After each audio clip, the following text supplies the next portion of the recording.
Welcome to Demon Sleep. I'm here to help you unwind tonight. If you enjoy this space, feel free to like and subscribe. Tell me in the comments where you're listening from and what time it is. It makes this feel like a shared night across the world. These stories are different and I'm glad you're here. Dim the lights, let the room settle, and let's begin. Story 1: Three Small Stones. Mara expected mold. That was the thought steadying her hand as she pushed the attic hatch aside. Dark stains, chewed wires, the mess left behind when a house sits unloved for too long. 18 months empty will do that to a place. She lifted the flashlight, sweeping it across rafters and dust, already planning how she'd report the damage. The beam stopped. Three shapes sat against the far wall, tucked into the insulation as if the house itself had tried to keep them warm. Children. For a moment her mind refused to finish the word. It searched for anything else: mannequins, bundled clothes, a trick of shadow. But the smallest one breathed, barely. A shallow rise and fall, so faint it felt imagined. Mara's fingers went numb. The flashlight trembled, its circle of light fixed on their faces. Filth caked their skin, dried into something mask-like. None of them reacted to the sudden brightness. No hands raised, no squinting, no startled gasp. They didn't move at all. The oldest sat in the center, maybe 9. His hands rested on the shoulders of the two smaller ones, placed carefully, deliberately, like someone had positioned them and stepped back to check their work. The younger children, 5, 7, something like that, leaned into him, their bodies stiff, obedient. They wore scraps that might once have been shirts, pants, pajamas. Time had erased the difference. Mara swallowed. Her phone slipped in her grip, clattering softly against the ladder rung. The sound felt too loud, an intrusion. The children didn't flinch. She had cleaned houses long enough to know what abandonment looked like. She'd found needles in couch cushions, filth layered so thick it became part of the floor. Once, a dead animal dried into something unrecognizable behind an appliance. But this was different. This wasn't decay. This felt intentional. She tried to speak. Nothing came out. Then she realized they weren't looking at her. Their eyes, too wide, too dark in the low light, were fixed beyond her shoulder, past the attic opening down into the house below. Focused, waiting. A cold line traced its way down her spine. Mara backed down the ladder without another word, her hands shaking so badly she missed a rung and nearly fell. She didn't look up again. She didn't want to see if their heads followed her movement. In the kitchen, she leaned against the counter and sucked in air that felt thin and wrong. The realtor's voice echoed in her head, casual and rehearsed.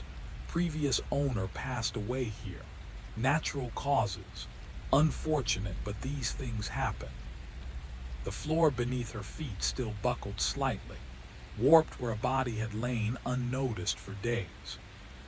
Mara dialed 911. Her voice sounded distant, like it belonged to someone else. She told them there were children in the attic, 3 of them, alive. She repeated herself when asked, slower this time, as if careful words might make it real. She gave the address, said she didn't know their names, said she hadn't touched them. She did not say that they hadn't made a sound. She did not say that their eyes had been tracking something she couldn't see. While she waited, she stood in the hallway, staring at the dark rectangle of the attic opening above her. The house creaked softly, settling in on itself, the way old houses do. Somewhere overhead, insulation shifted. Mara held her breath, suddenly certain of one thing: those children weren't hiding. They were being kept.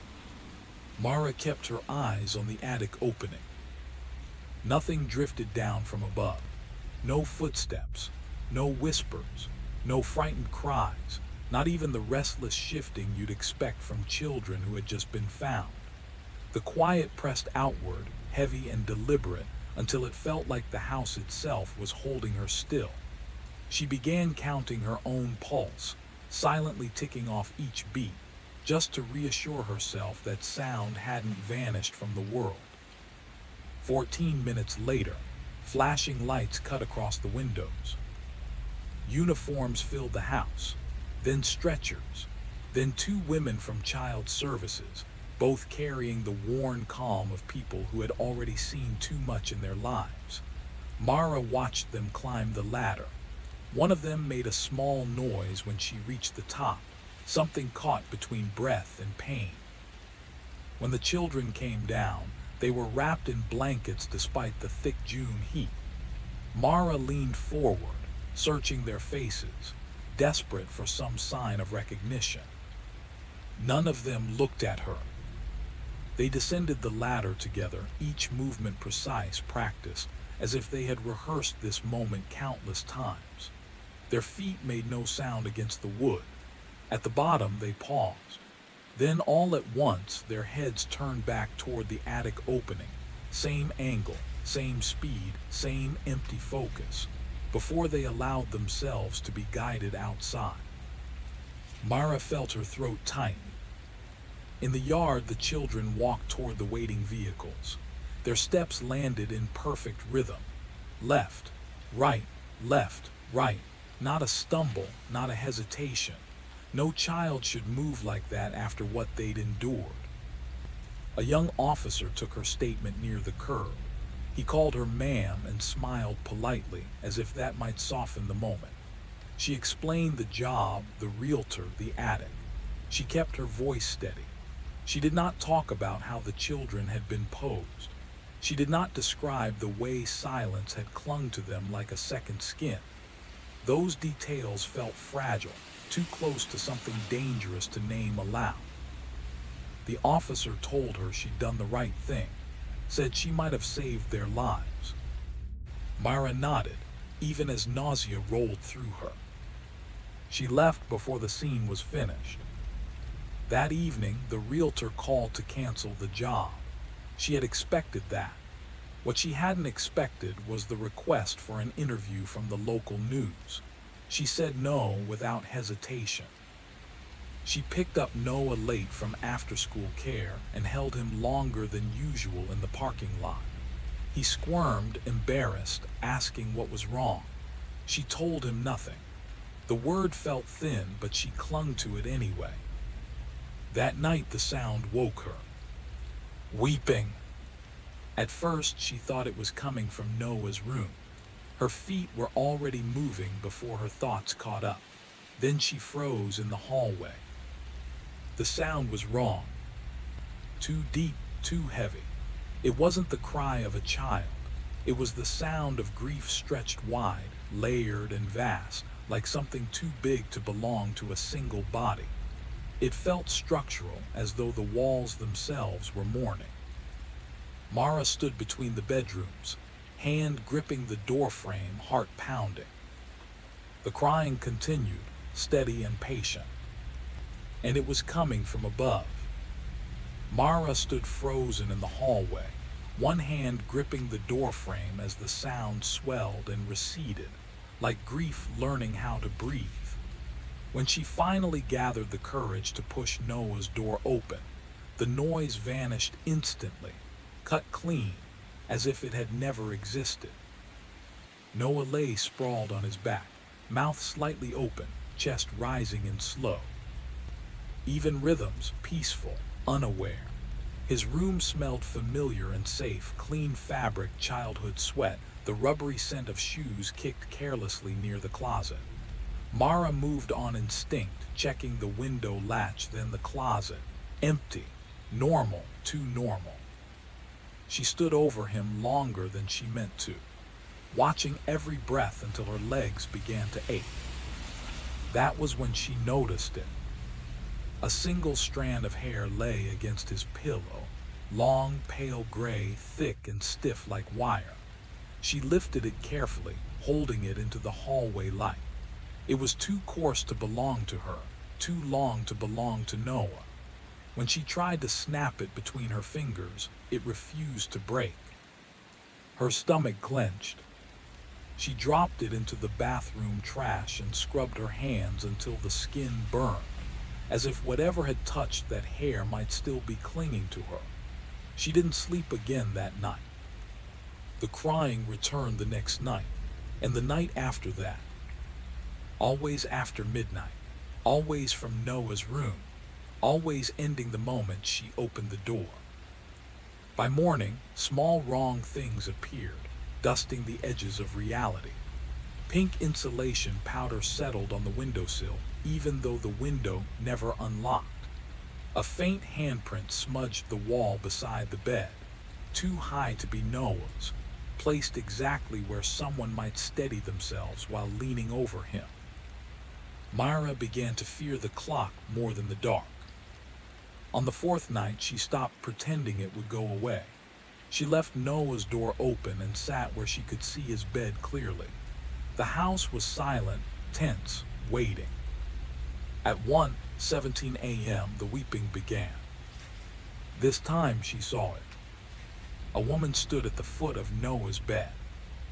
She was far too tall, her head nearly brushing the ceiling, her body stretched into proportions that made Mara's vision throb. Tattered fabric clung to her frame, hanging in strips that suggested clothing but refused to fully become it. The longer Mara stared, the harder it became to focus. The woman's outline shimmered, drifting slightly out of alignment with the room, as though she existed half a step away from reality. Her hair fell in thick, tangled ropes that shifted without air. Her arms hung low, fingers extending too far, bending at joints that felt wrong just to look at. But it was her face that stole Mara's breath.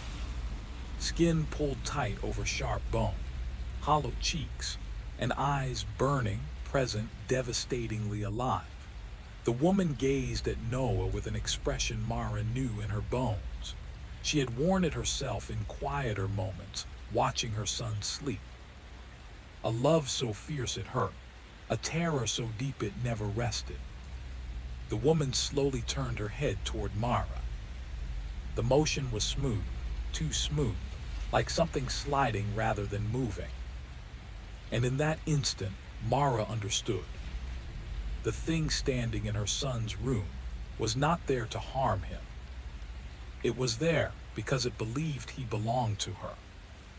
The woman's head tilted, neck bending at an angle that felt intimate rather than threatening. Their eyes locked, and in that instant Mara knew this thing knew her, not by name, by role, by sacrifice, by the shared language of women who had kept children alive through sheer will. It recognized the fatigue that lived in her bones, the fear of not being enough. The night spent awake, counting breaths in the dark. The woman's mouth opened. The sound that spilled out was raw and endless. Mara's body finally obeyed her panic. She lunged forward, scooping Noah from the bed, his weight solid and warm and real against her chest. He stirred, confused, but she didn't slow. She locked them both inside the bathroom, sliding down onto the closed toilet with him in her lap. When he tried to speak, she pressed her hand gently over his mouth, whispering nonsense, apologies, promises she didn't understand herself. The weeping moved through the apartment. Not rushing, not searching wildly. It drifted from room to room with patience, with intention, the careful pattern of someone checking every corner, every space. A mother making sure all her children were accounted for. When it reached the bathroom door, the sound stopped. Mara didn't hear it so much as feel it, an awareness pressing through the thin wood, focused and sharp. She held her breath until sparks bloomed in her vision, until her lungs screamed. She did not move. Eventually, the pressure lifted. Mara stayed there until the light outside shifted from black to gray, until Noah squirmed and whispered that he needed to use the toilet. Only then did she open the door. The apartment looked untouched. No marks, no damage, but the air was wrong, heavy, sour with grief, the way a room feels after someone has cried for hours. She called her mother. They hadn't spoken in months. The conversation followed its familiar grooves. Mara spoke carefully, circling the truth without landing on it. Her mother offered efficient reassurance, suggested stress, exhaustion, imagination. Both of them sounded relieved when the call ended. Mara had learned long ago that some fears were too large to be shared. She dropped Noah at school and sat in her car afterward, watching other mothers unload backpacks and issue reminders. They looked tired, overworked, normal. She wondered how many of them had stood frozen in hallways at night. How many had seen shapes beside their children's beds and chosen silence instead of screaming. Maybe this was part of motherhood too, another unspoken terror, another burden passed quietly from woman to woman. Later that morning, she read the article. The old house, the children, the name of the woman who had died there, Dorothy Wickham. The paper mentioned that she'd lost her own children years before, that neighbors recalled her wandering, asking questions, searching for things no one else could see. Myra closed her phone. That night she slept with Noah's door open. And every so often, when the apartment settles just right, she still feels it. Not watching, counting. Mara read the article from a corner table in a cafe she didn't even like, nursing a cup of coffee she barely tasted. She was stalling. She knew it. Anything to delay going back to the apartment. The report was clinical. The children had been living in the attic for an estimated 6 to 8 months. No names, no paperwork, no matching records in any local or national system, as if they had arrived from nowhere. The woman who owned the house, Dorothy Wickham, had no criminal history, no complaints, no rumors, a retired librarian, quiet, polite. She had died alone on her kitchen floor from a heart attack. Neighbors said she kept to herself, never caused problems, never had visitors. The paper called Myra a hero. It quoted the police chief praising her instincts, her speed, her courage. Beneath the words was a photograph of the house. Its windows were dark, reflective, almost watchful. Mara stared at the image and felt her stomach tighten. She tried to remember whether she had closed the attic hatch before she left that day. She couldn't. That afternoon, she went to the grocery store and queued behind a woman buying formula and diapers. The woman wore her baby strapped to her chest, the infant's small fist opening and closing against the fabric. Mara watched, transfixed by the simple tenderness of it. The woman turned to grab her wallet. For a heartbeat, she wasn't human anymore. Mara saw something stretched and misshapen occupying her space. Too tall, too thin, joints bent the wrong way. Two elongated fingers cradled the baby with impossible care, holding it as if it were the most precious thing in the world. Mara's basket hit the floor. She walked out without looking back. After that, it happened more often. She would glimpse the woman at the edges of crowds, always distant, always still, watching. She appeared in reflections, storefront glass, darkened screens, standing just behind Mara with that same unbearable expression of longing. Worse were the moments when Mara saw herself. In a passing window, her fingers looked too long for a fraction of a second before snapping back. Once, reflected in a parked car, her neck bent at an angle no human neck should allow.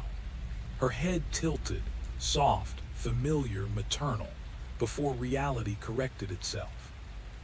Mara stopped using mirrors. She avoided glass, metal. anything that might show her what she was slowly becoming. She saw the woman in Noah's school parking lot, bending unnaturally low to peer into car windows, studying the children inside. No one reacted. No one noticed. Parents chatted. Engines idled. Life went on. That was when understanding settled in, cold and sharp. The thing wasn't haunting her. It was searching. It had lost something, and every child it examined and turned away brought it closer to the one it wanted.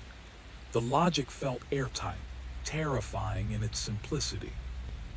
Mara had taken 3 children from it, and sooner or later, it would take one back. Fair. The word rooted itself in Mara's thoughts, heavy and unmovable. If the world worked the way it claimed to, then this, whatever was happening, made a terrible kind of sense.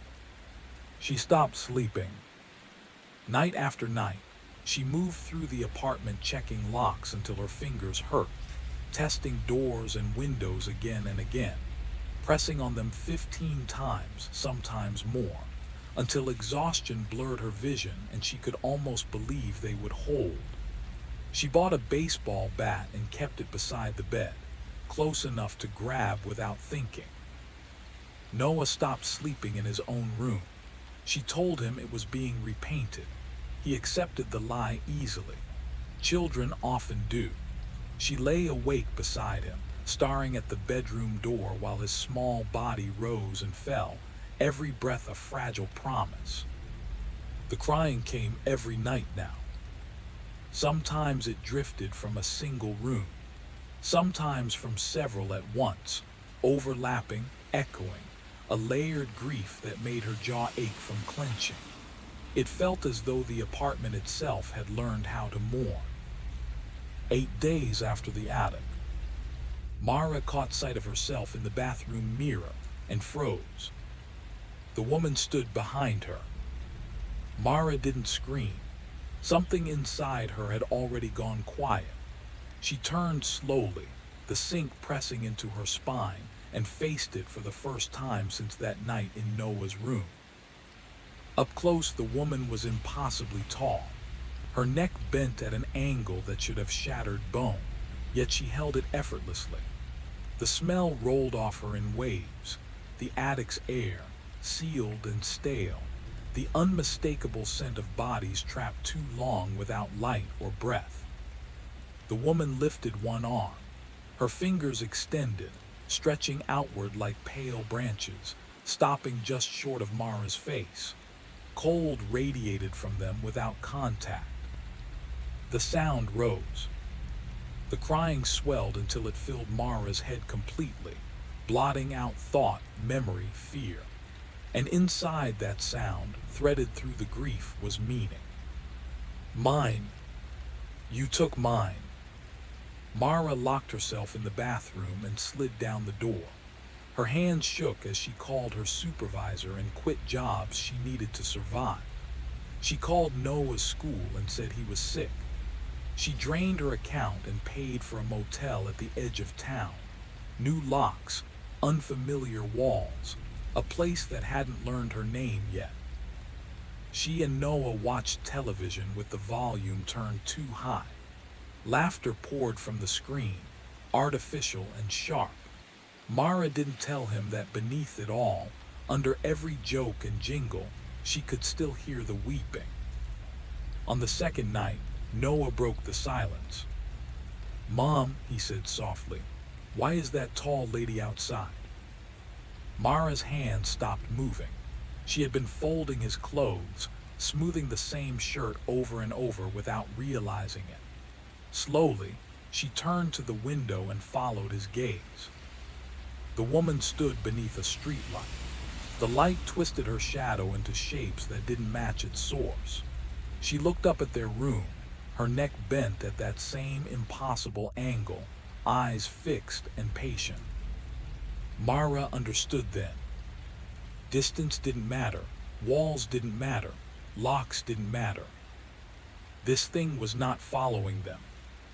It was searching. and she had been the one who had told the world where its children were. Mara stared at the ceiling, water running cold over her shoulders, trying to map a strategy that didn't exist.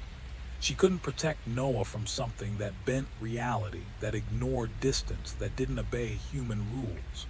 She couldn't fight it. She couldn't trap it. But maybe, just maybe, she could protect him from herself. From the spiraling thoughts, the fraying edges of her mind, from the creeping possibility that she was the real danger. Because what if the woman wasn't real? What if none of this had ever existed outside her perception?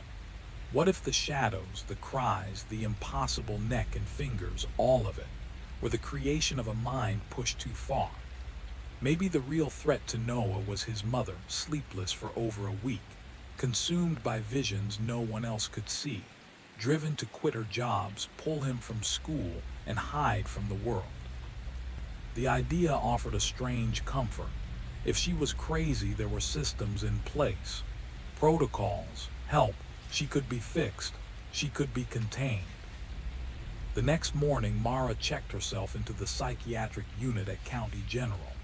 She spoke carefully, offering the symptoms she had rehearsed: hallucinations, auditory disturbances, paranoia, insomnia.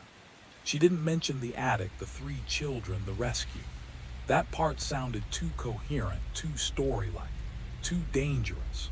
She spoke instead of what her mind had already admitted: fear, helplessness, the sense of being hunted. The intake nurse listened with neutral patience, having heard worse. And for the first time in days, Mara felt the faint stir of hope. Maybe they could help her. Maybe pills could return the impossible to its rightful place. Noah stayed with his grandmother, her ex-husband's mother, a woman who had never warmed to Mara, but who would never let a child go hungry, cold, or scared.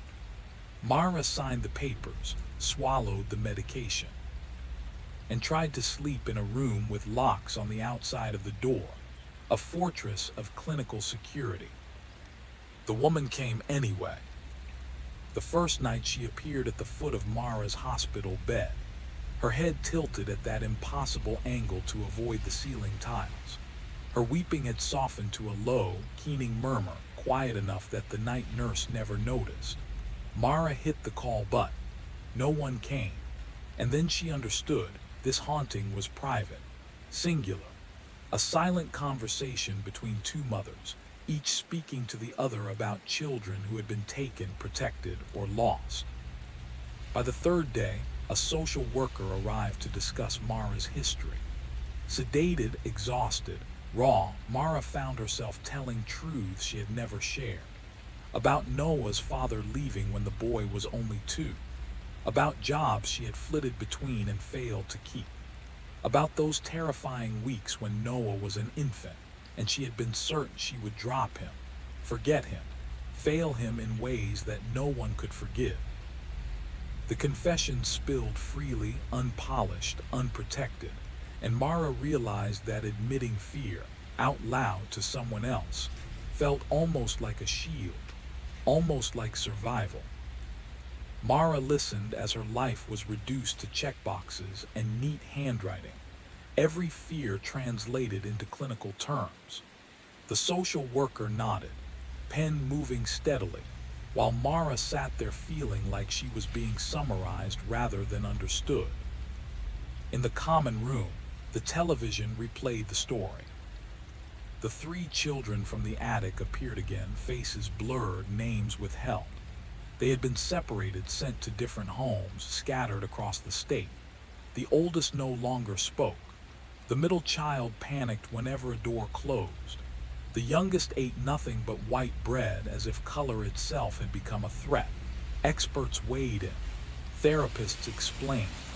The anchor's voice softened at the end. Such a tragedy. Thank goodness someone found them. Mara stood there, staring at the screen, and felt something inside her chest split quietly in 2. 8 days later, they let her go. She left with bottles of pills, a therapy referral, and a calm explanation about exhaustion and stress breaking down the mind. The doctor spoke gently, confidently. Medication would steady her. Talking would help. Time would smooth the edges. Mara agreed. She always agreed. She picked up Noah from his grandmother's house. He was clean, fed, and cheerful, told that his mother had just been very tired. The grandmother watched Mara closely, saying nothing. When Mara opened her apartment door, the woman was there, standing in full daylight. Not faded, not distant, real in a way that made Mara's breath catch. Her body filled the living room wrong, bending the space around her, and the sound she made had changed. The crying no longer sank downward with grief. It lifted at the end, like a question waiting for an answer. Mara stopped with Noah's hand still in hers. The words came out of her mouth without permission. "Where are they?" The woman's head tilted. Two long fingers lifted, gesturing, not threatening, not demanding, an offering or a request. Something inside Mara decided for her. She took Noah back to his grandmother's house and asked if he could stay one more night. Just one. She said there was something she needed to do. The grandmother frowned but agreed, distracted by Noah's excitement at the idea of staying up late. As dusk fell, Mara drove alone. The old house looked different now. The sign was gone. The windows were boarded up. Official warnings were posted. Hazards, trespassing, keep out. Mara circled to the back and found a basement window still vulnerable. She pried it open with the tire iron she'd never stopped carrying. She didn't hesitate. She went inside. Mara's hands gripped the tire iron tighter than necessary, her knuckles white from habit more than fear. She had carried it in her trunk for emergencies, but nothing had prepared her for this. The house was different now. The air hung heavy, thick with anticipation, as if the walls themselves were holding their breath. She stepped onto the first floor, feeling the buckled linoleum under her feet, tracing the stains across the counters with her eyes. The realtor had said the previous owner died here, a heart attack. Mara imagined the scene, a woman collapsing alone, unseen for days. Did she know? Did she fear the end, or had it been quick? Then the sound began again, the low, impossible weeping from above. Mara climbed the stairs slowly, hand pressed to the railing, every step a negotiation with her pulse. The attic hatch gaped open, the ladder extended like an invitation. She ascended into darkness, her phone's flashlight carving a narrow path upward. At the top, the thing waited. Crouched in the corner where the children's nest had once been, its body folded in angles that made her stomach turn. But in the dim glow, she could see it clearly, too clearly. The dress, once a delicate shade of blue, hair that had been braided with care, hands that still remembered the shape of ordinary human fingers. Mara understood. This had been a woman, someone who had lived, someone who had died. Dorothy Wickham, or whatever lingered of her, looked at Mara with those impossible eyes, alive in the hollow, gaunt face. The crying swelled and ebbed like breathing, filling the attic with a rhythm that was almost comforting in its familiarity. Mara sank to the floor, back pressed against the opposite wall. The part of her that had shattered in the hospital, watching the news about the separated children, let go of fear entirely. "Tell me," she whispered.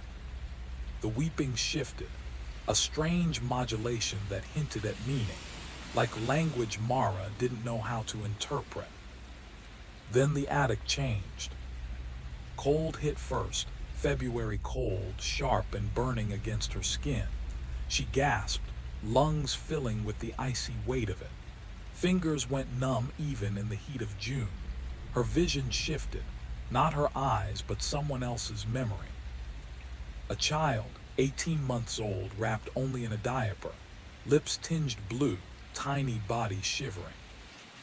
Mara felt herself moving toward it instinctively.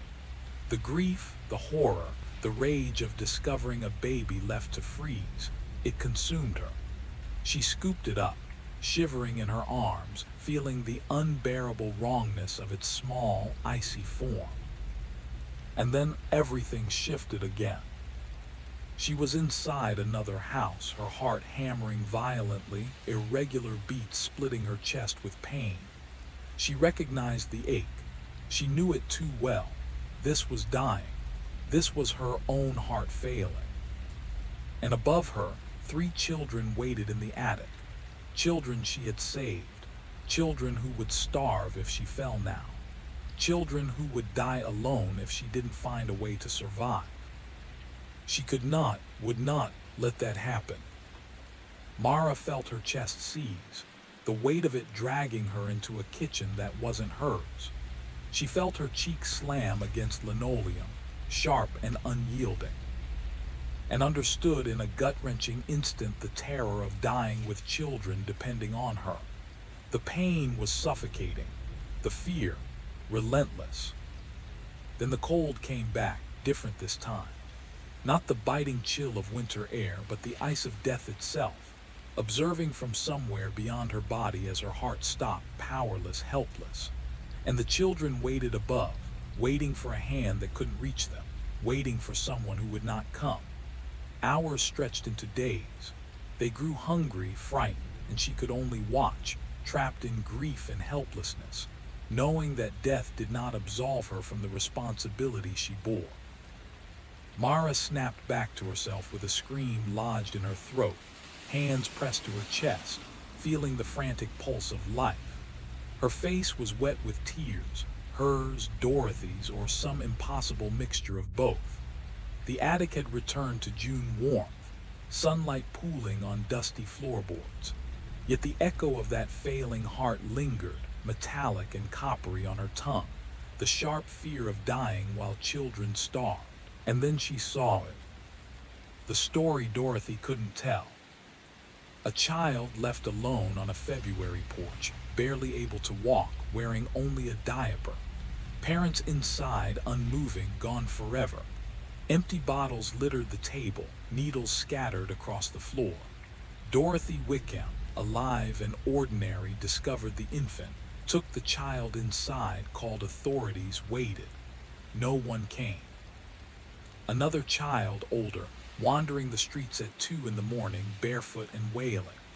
Dorothy brought this one home, called again, waited again. Still no response. The third child was worse. Found in the neighboring house, a bedroom chilled from 3 days without heat, parents absent, lost in their own lives. Frostbitten hands, small body shivering uncontrollably. Dorothy took this child and for the first time didn't call anyone.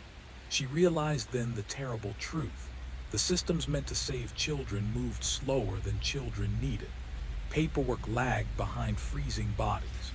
Protocols and orders required hours, days, weeks that the children couldn't survive.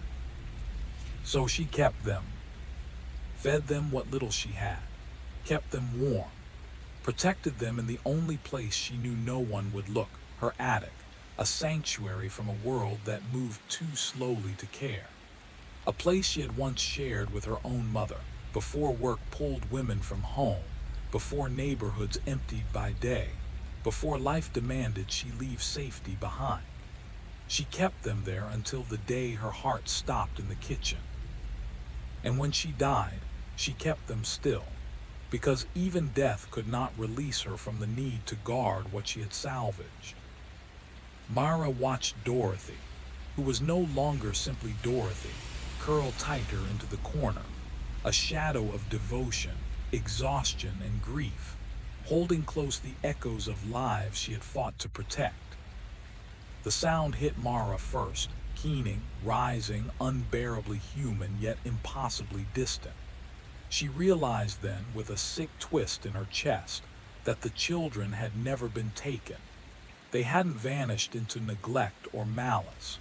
They had been saved by the only presence who had truly seen them, who had kept them safe when the world had failed. And when Mara had called the authorities, thinking she was doing the right thing, they ripped the children from that sanctuary. From the one being who had wrapped them in warmth and protection, holding them in a space beyond hunger, beyond cold, beyond pain. Dorothy had kept them in a fragile kind of stasis, where suffering slowed, where time bent to shield them. Now the system held them, separated, traumatized not just by loss, but by the return to ordinary, merciless time. The oldest child fell silent, speech too vulnerable for a world that could betray. The middle one screamed when doors closed, every latch a reminder that safety could vanish. The youngest refused all food, mistrust baked into every bite, every act of feeding a reminder that security could be fleeting. Mara felt the weight of it like drowning. The truth clawed through her. The hauntings had never been vengeance. Dorothy hadn't hunted Noah. She had tried to speak mother to mother, through grief and fear, through the unique terror of failing a child. Mara's tears spilled, mingling with the echo of Dorothy's sorrow, until she could no longer separate her cries from the ghostly ones. "I didn't know," Mara whispered uselessly. "I thought I was helping." But what she thought didn't matter. The children were gone, scattered into homes that didn't understand them, into a time that didn't pause for their protection, where silence no longer meant safety, and their wrong behaviors were punished instead of understood. Dorothy's wailing softened. Her figure shimmered, edges blurring into translucence. Mara understood this was a farewell. The haunting had never been a punishment. It was an attempt at communication, a truth spoken across the veil, through grief, through shared motherhood. Now that someone living had understood, Dorothy could step away.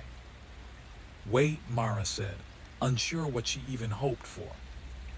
For a heartbeat, Dorothy's form condensed, a sudden weight of presence before fading further, leaving only the echo of her sorrow, and a clarity that would haunt Mara long after the room went still.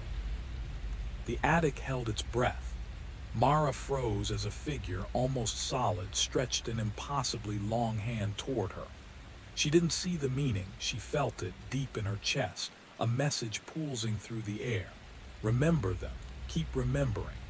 And just like that, the presence dissolved, leaving Mara alone in the quiet, empty space where 3 children had once been cradled in safety.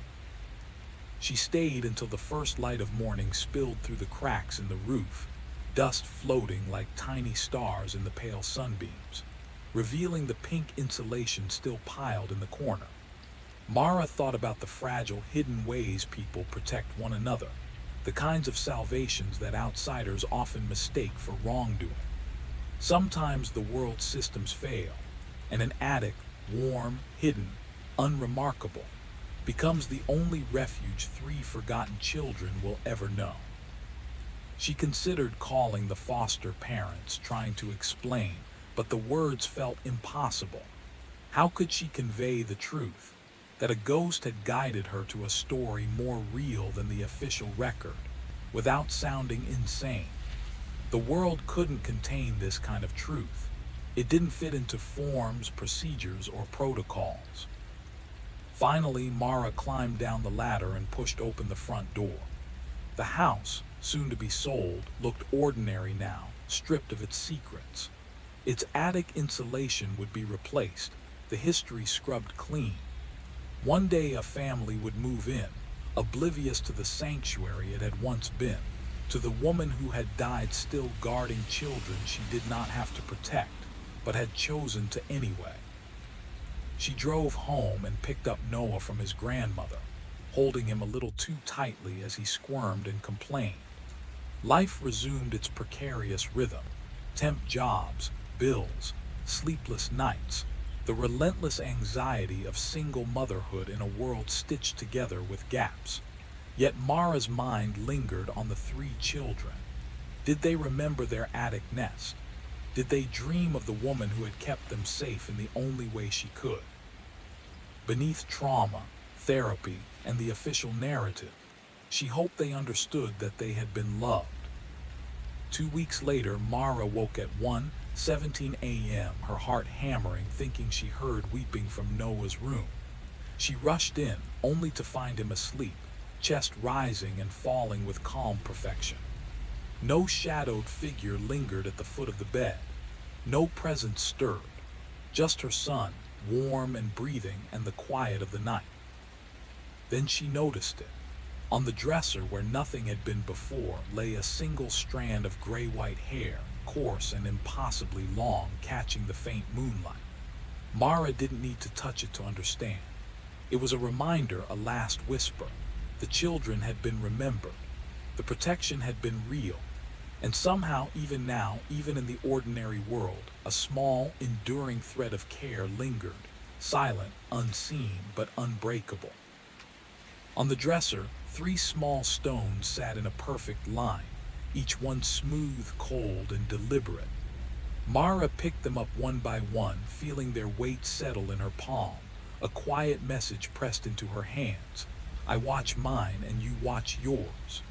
They were a gift, a reminder, a talisman of grief and care intertwined. She slipped them into her pocket and carried them everywhere. These tiny anchors to a story no one else could understand. The children she had unwittingly scattered in her attempt to save them. The dead woman's love that had clung stubbornly to life, even beyond death. And in that small, quiet moment, Mara finally grasped a truth both bitter and unavoidable. Sometimes the monsters wear the face of protectors, and sometimes the heroes leave destruction in the wake of their best intentions. The stones were weighty, but they were also truth, and she would carry them always. Story 2, the train that never stops at Oakhaven. The train was already moving when she realized she didn't remember getting on it. That was the first wrong thing. The second was the smell.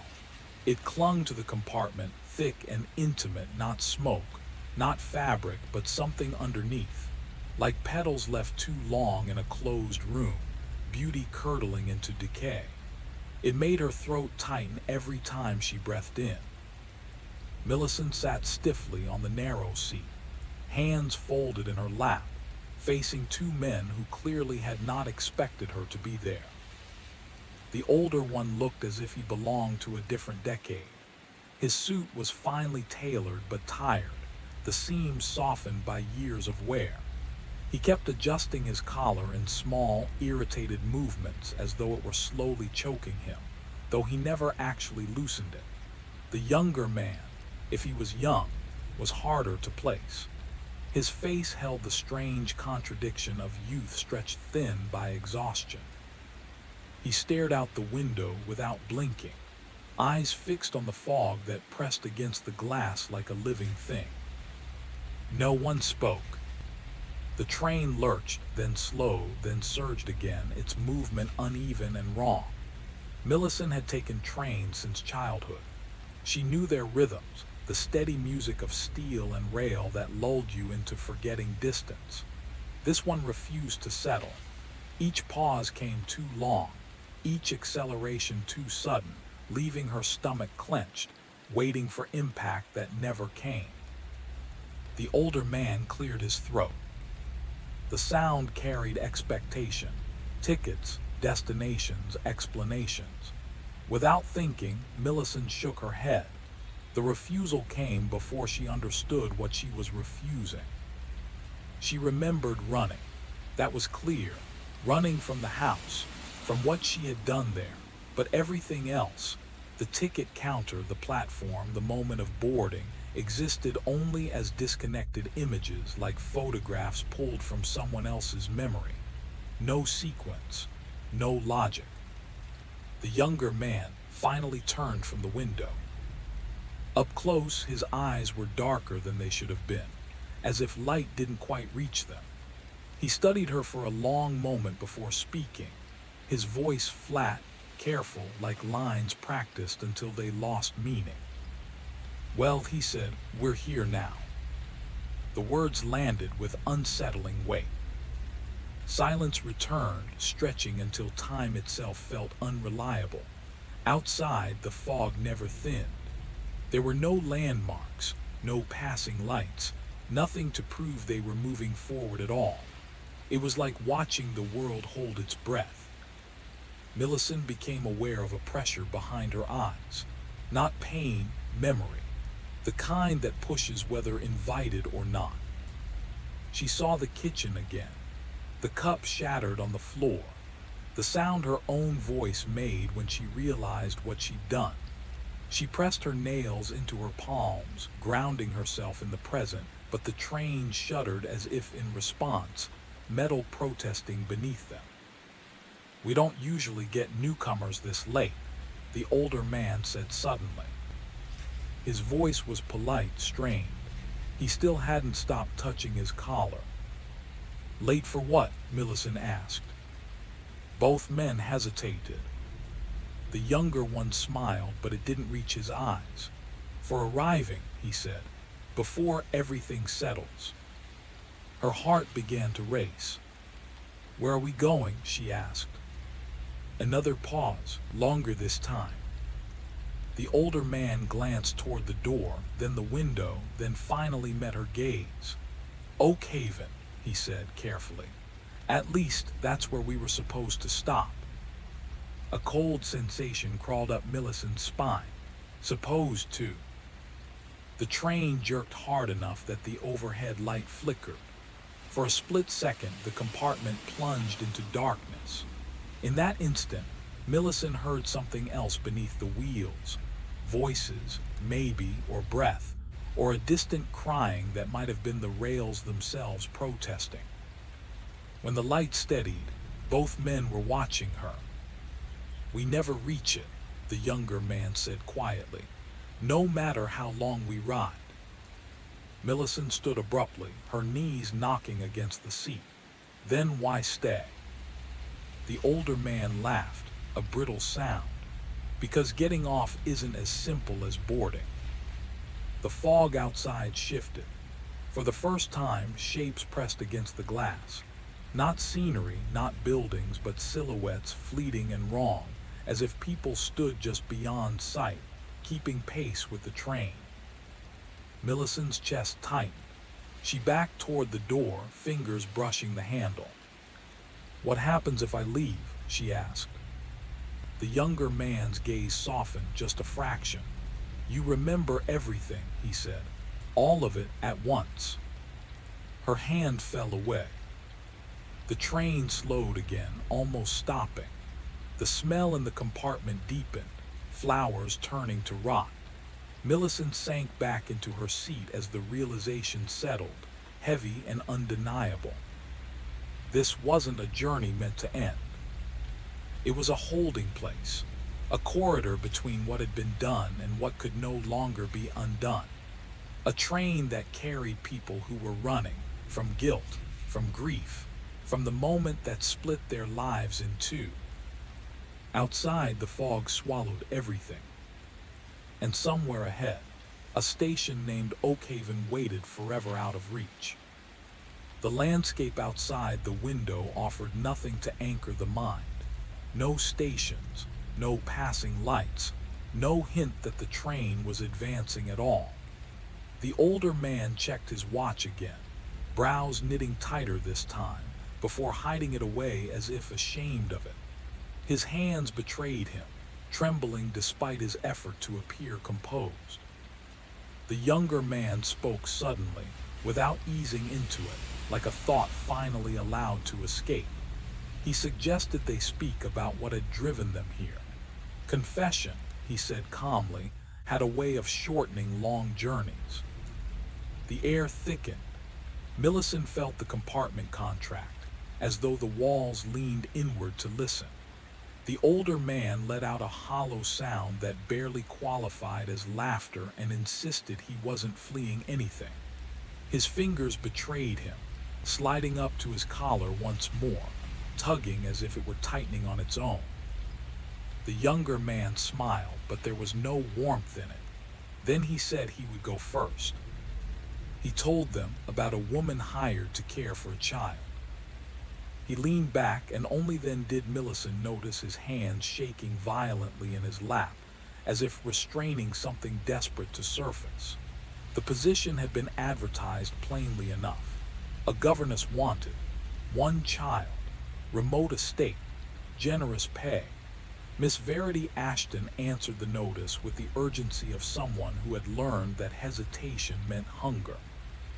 She arrived at the house as autumn bled into winter, when daylight felt borrowed and weak.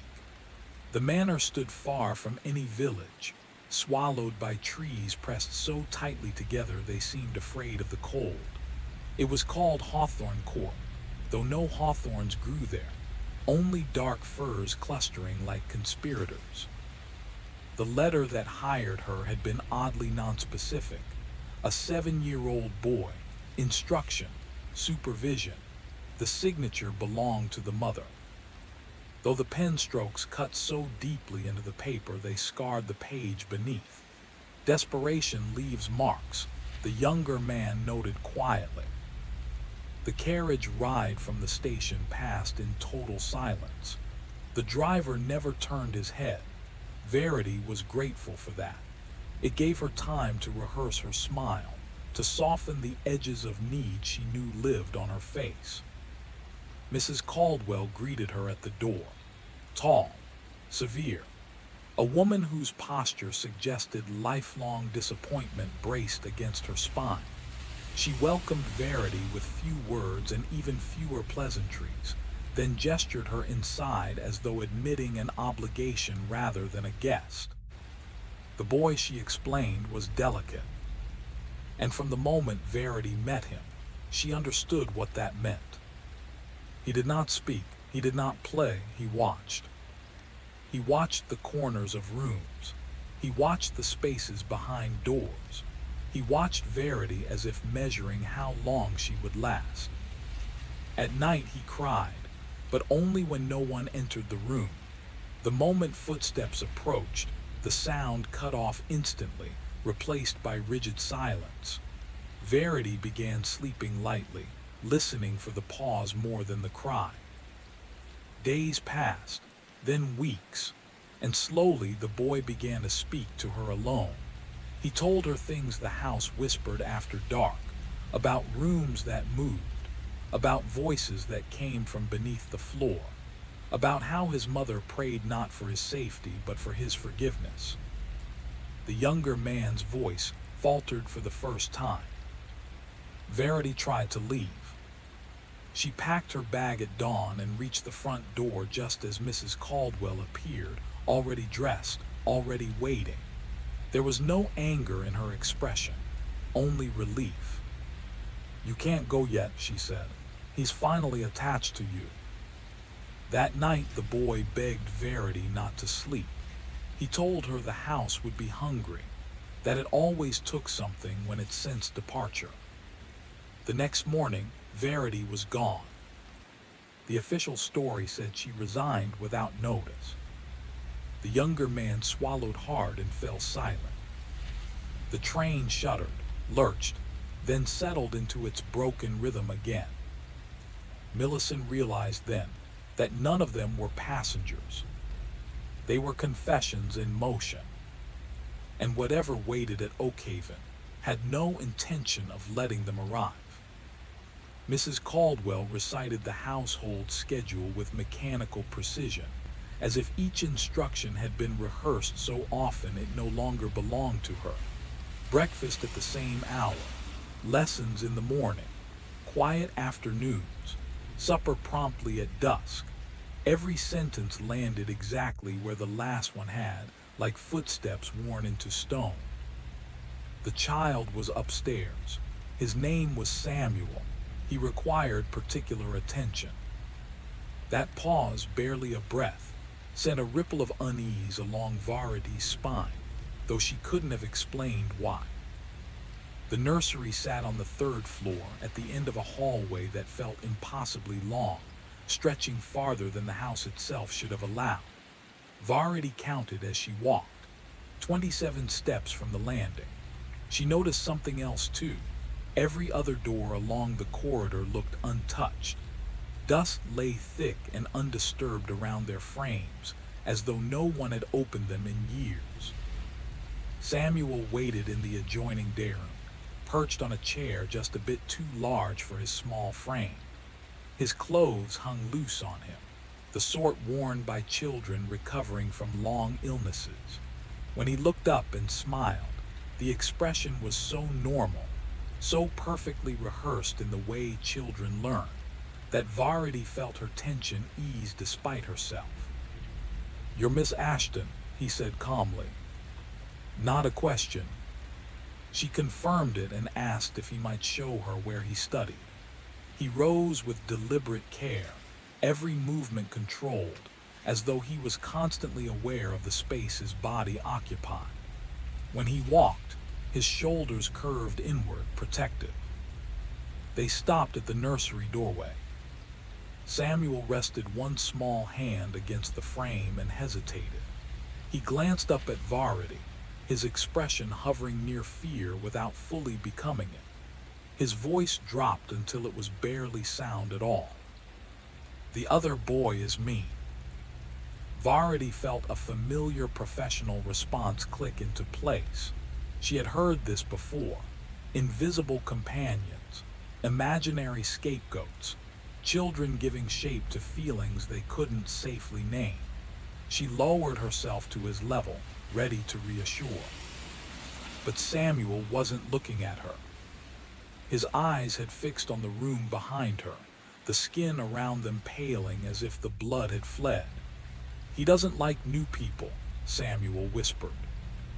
Then, without waiting for her reply, he turned and walked back down the corridor toward the day room, leaving Varity alone before the open door.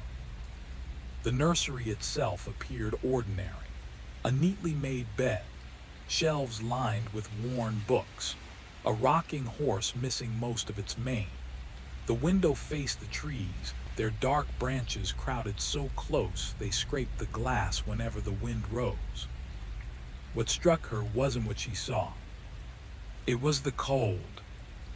The rest of the house had been comfortably warm, but this room held a chill that felt deliberate, as if winter had been trapped here and refused to leave. Varity checked the windows herself. Every latch was fastened tight. Still, the air clung to her skin like something watching, waiting, just beyond sight. By afternoon, the cold followed her everywhere. Varity's breath clouded faintly when she lingered near the nursery door, though the rest of the house remained comfortably warm. She spent the day assessing Samuel's lessons in the adjoining room. He was clever, sharper than most children his age, but his focus fractured easily. More than once, his gaze drifted toward the nursery entrance, his head tilting as if he were straining to catch a sound too soft to name. When she asked what he was listening for, Samuel only shook his head. Dinner was held in a narrow dining room with heavy curtains and dim light. Mr. Caldwell joined them for the first time, a man whose features hinted at former charm, worn down by years of disappointment. He asked politely after his son. Varity gave the expected report: intelligent, well-mannered, a pleasure to teach. Mrs. Caldwell froze mid-bite. Her fork hovered, unmoving, before she slowly set it down. Mr. Caldwell continued eating, seemingly unaware of the tension that had settled over the table like dust. That night, Varity lay awake in her room and realized it sat directly beneath the nursery. The house shifted and sighed as old buildings do. Then, sometime after midnight, she heard footsteps overhead. Light, careful, the sound of a child packing. They crossed the floor from the day room toward the nursery and stopped. She waited, breath held, for them to continue. They never did. The pattern repeated night after night. Samuel refused to enter the nursery. Lessons stayed in the day room. Meals were taken downstairs. He slept in a narrow room clearly converted from a storage space, its shelves removed but their outlines still visible on the walls. When Varady gently raised the issue, Mrs. Caldwell's expression hardened into something unreadable. "He prefers it that way," she said, and would not elaborate. Once Varady noticed it, the details became impossible to ignore. Samuel's clothes always hung loosely, as though they had belonged to someone larger. He never allowed assistance when changing. Mrs. Caldwell watched him constantly, not with warmth but with scrutiny, as if waiting for something to surface. And the nursery grew colder. Sleep abandoned Varady. She woke at strange hours, certain she was not alone, though her door remained locked. One night she sat up in bed and saw her breath fog the air, even as the pipes rattled faithfully in the walls. The chill seemed to descend from the ceiling, slipping down like a presence. She told herself her growing fixation was professional. A teacher should understand her students' surroundings. But deep down, Varady knew the truth. The room was calling her, and ignoring it no longer felt like an option. The fixation crept up on her quietly, until one afternoon she realized she could no longer resist it. While Samuel sat with his mother during one of their wordless, uncomfortable meetings, Varady climbed the stairs and stepped into the nursery. The cold struck like a slap. Her lungs seized as frost-white breath spilled from her mouth. The air felt preserved, untouched by seasons. She stood still, listening to the silence hum. The toys lined the shelves like relics left behind after an evacuation. Not charming, not nostalgic, forgotten. A wooden train missing its shine. Blocks so worn their letters had been erased by small hands. A porcelain doll with eyes that refused to agree on where to look. When Varady lifted the doll, her stomach tightened. It was heavier than it should have been, weighted unevenly. She turned it over. The stitching along its back was wrong. Newer thread, careless work, as if someone had opened it and rushed to close it again. A sound scraped behind her. She spun toward the door, empty hallway. Then it happened again. A soft creak, not the door, the rocking horse. It swayed gently, nudged by nothing. She told herself the floor was uneven. Old houses shifted.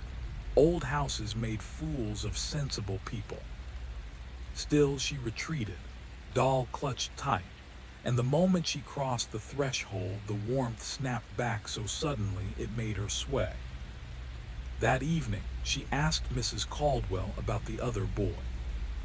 The woman's face changed in a way Varady would later struggle to describe. Not anger, not fear, something colder, sharper. Her reply came clipped and rehearsed. Samuel had an overactive imagination. It was not to be indulged. But Varady had seen imagination before. She had taught it, coaxed it, celebrated it. What Samuel showed was not fantasy. When he spoke of the other boy, his pupils widened. His pulse throbbed visibly in his throat. A theory formed. A sibling who hadn't lived. A twin, perhaps. A loss never spoken aloud. The nursery preserved like a monument. Toys untouched. Grief soaked so deeply into the walls that the child who remained could feel it breathing beside him. If there was a haunting, it was not supernatural. It was neglect of the living in devotion to the dead. And shrines, Varady believed, only prolonged suffering. That night she waited until the house surrendered to sleep. The pipes fell silent. The corridors stilled. She returned to the nursery with an empty sack and began removing the toys. The cold was unbearable now. It pressed against her skin, burrowed into her bones as if the room itself were resisting. She worked faster, hands numb, breath coming in shallow bursts, unaware that something in the dark was watching, furious that its hiding place was finally being disturbed. There were no markers to tell them where they were. No bends in the track, no change in the light, no sense of distance gained or lost. The carriage felt suspended, as if the world beyond its windows had been erased. The older gentleman drew out his watch, glanced at it, then again moments later, his brow tightening both times. He slipped it back into his waistcoat, hands unsteady despite his attempt at composure. The younger man spoke as though the silence had never existed, as though he were merely picking up a thread already laid between them. He suggested, mildly, that they speak of what had driven them onto this road at all. Confession, he said, had a way of shortening even the longest journeys. The air seemed to contract around Millicent. The compartment felt suddenly too small, walls inching closer, the ceiling pressing down. The older man gave a thin, hollow sound that might once have been laughter. He insisted he was fleeing nothing at all, even as his fingers rose instinctively to his collar. The younger man's smile was practiced, polite, and utterly empty. Then he said he would begin. He spoke of a governess. As he leaned back, Millicent noticed the tremor in his hands, resting rigidly against his legs as though restraining something eager to surface. The post had been advertised plainly enough. Miss Varady Ashton, 35, perhaps more, though she would have argued otherwise, had answered it with the quiet urgency of someone long accustomed to rejection. The estate lay far from any proper village. Hawthorne Court, it was called, though no hawthorns grew there. Only dense firs pressed together unnaturally, branches interlocked like conspirators seeking warmth. The letter of appointment was strangely imprecise. One child, a boy of 7, instruction and oversight. The mother's signature appeared at the bottom, but the ink had been driven so forcefully into the paper that its imprint scarred the reverse, as if written in anger or fear. Varady arrived late in the season, when daylight felt reluctant, never fully committing even at noon. The driver who met her at the station spoke not a word, and she found the silence preferable. It allowed her to rehearse her greeting, to soften the desperation she worried had settled permanently into her expression. Mrs. Caldwell answered the door, tall, severe, a woman shaped by expectation and its constant betrayal. She welcomed Varady with efficiency rather than warmth. That night, Varady worked until her hands were numb. The toys resisted her at first, clinging stubbornly to shelves and corners as though reluctant to be disturbed. When she pulled harder, they yielded all at once. The doll, the wooden blocks, the little train each dropped unceremoniously into the sack she'd brought. Only the rocking horse remained, too large to move without noise. She left it behind. In the kitchen, embers still glowed faintly in the stove. She fed the toys into the fire one by one. The flames took quickly, paint bubbling and releasing a stench like melting varnish mixed with something sweet and rotten. The doll burned last, its porcelain head shattered reluctantly beneath her hand. Even then, the cloth body only smoldered, filling the room with the unmistakable odor of singed hair. When the fire finally died, Varady felt a sharp, almost shameful satisfaction. In the morning, she would explain, calmly, reasonably. The child could not be allowed to linger in the past. Preserving the nursery served no one. She had nearly reached the stairs when the scream tore through the house. It came from above, a child's scream, high, desperate, cut short as if seized mid-breath. Varady ran. The stairs thundered beneath her feet. Light spilled from the nursery door, though she had left it dark. Mrs. Caldwell stood outside, hands pressed to her mouth. Mr. Caldwell loomed behind her, making a sound too raw to be human. The nursery door was shut. Locked. It had never possessed a lock. Mr. Caldwell hurled himself against it, Once, twice. Wood cracked but did not give. From within came Samuel's voice again, but it was wrong. The words were not his. The sound was deeper, coarser, as if another mouth had learned to speak through him. Mrs. Caldwell whispered, a prayer, an apology, something broken and old. The door finally burst inward. Mr. Caldwell stumbled forward, and Varity caught one brief, unbearable glimpse before she was pulled away. Samuel stood in the center of the room, his shirt torn open, and growing from his back, nestled between his shoulder blades, was another face. Not whole, not finished, but unmistakably a child's, pale, twisted, watching. The thing did not remain still. Its eyes roamed, alert and intent, moving independently of the boy's own lifeless gaze. From Samuel's left shoulder, a single arm emerged, thin as a branch stripped of bark, joints knotted and raw. The hand flexed slowly, fingers curling and uncurling as if testing their freedom. Its mouth worked with careful effort, lips shaping words that did not belong in a child's throat. You tried to destroy me. Samuel himself was absent. His expression hung slack, vacant, as though whatever animated him had stepped aside. His legs buckled. His father caught him instinctively, cradling the combined weight of both lives. Mrs. Caldwell collapsed into herself, sobbing, repeating a phrase so broken it could have been a plea or an act of penance. Mr. Caldwell carried his son away, carried them both, toward the smaller room down the hall. He moved with unsettling precision, the steady competence of someone repeating a ritual long practiced. Varity remained frozen in the corridor, understanding arriving all at once. The nursery had never been a memorial. The toys had been bribes.